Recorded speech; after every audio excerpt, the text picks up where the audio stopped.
Estos 40 años, 40 libros, 40 voces.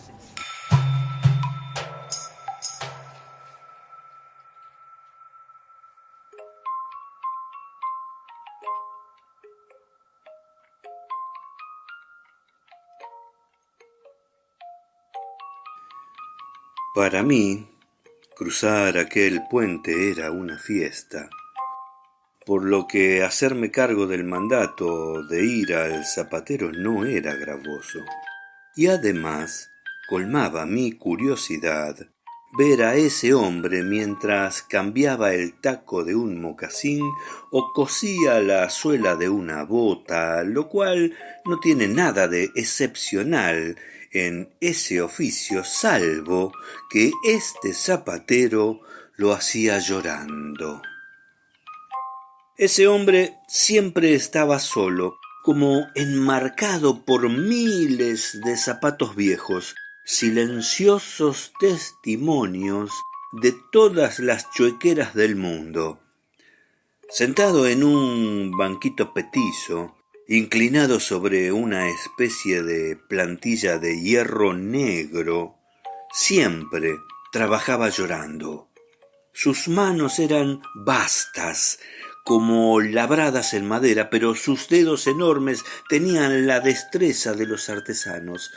Su perfil parecía cortado a cuchillo y sus cejas negras, pintadas a brochazos. Y ante tanta dureza supongo que era ese llanto íntimo, quedito, lo que desentonaba. Ponía un clavo y se sonaba los mocos, ponía otro clavo y se pasaba un pañuelo sucio, amarillento, por los ojos mojados. Tan grandes eran su pena o su vergüenza que yo me dedicaba a conjeturar durante un rato, con infantil imaginación, las razones de su dolor. Supuse alguna vez que era la pobreza la causa, aunque el hombre vivía dignamente, y el suyo no era un llanto de resentimiento ni de frustración, era otra cosa. Algunas veces supuse que se le habría muerto un hijo en las guerras del Paraguay, entonces tan cercanas a nosotros, o que su familia lo habría abandonado porque era un hombre malo. Finalmente, yo le entregaba lo nuestro y me iba, sabiendo que al regresar, días después, lo encontraría llorando. Mempo Giardinelli. Cuentos con mi papá. Alfaguara, 2004.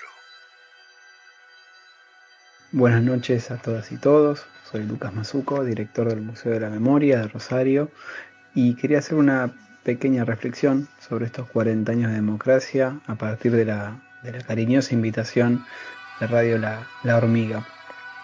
Estos 40 años de vigencia democrática seguramente están plagados de historias individuales y colectivas, historias que a principio de año pensábamos que se iban a recuperar con un tono celebratorio, o por lo menos eso deseábamos, ciertamente en un contexto complejo, pero sin dejar de celebrar un hecho inédito para nuestra historia. Y hoy, una semana mejor dicho, de las elecciones generales, la verdad que queda poco de ese espíritu que teníamos a principio de año.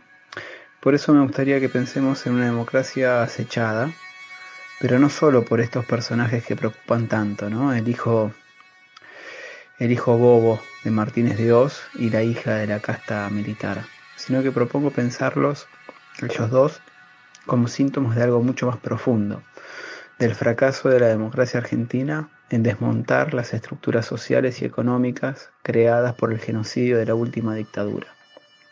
Porque al dejar intacto el proyecto económico y social de la dictadura, hoy nos encontramos con su reconversión en una fórmula política que vuelve a sintetizar los intereses neoliberales y nacionalistas.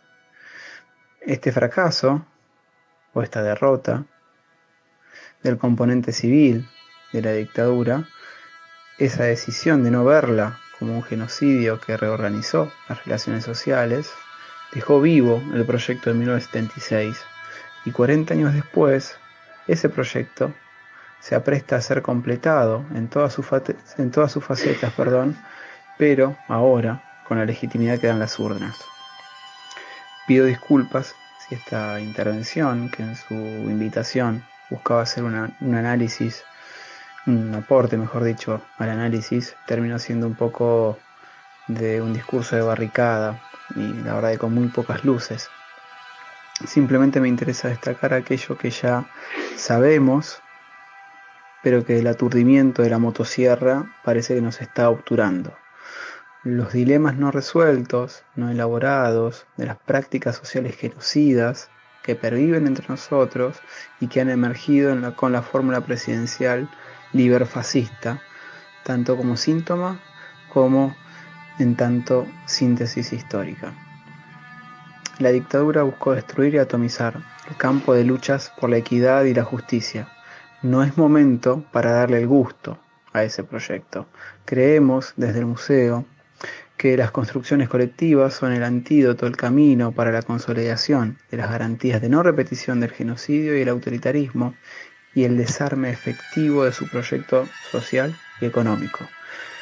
Esperamos, deseamos, como colectivo de trabajadores, que en el futuro inmediato y también mediato, el museo pueda transformarse en un espacio de articulación de las luchas colectivas, que a veces parecen actuar como si estuviesen solas, y también lograr que la democracia se vuelva sustancial antes que formal, comunitaria antes que individual, y que, sinceramente, vuelva a enamorar.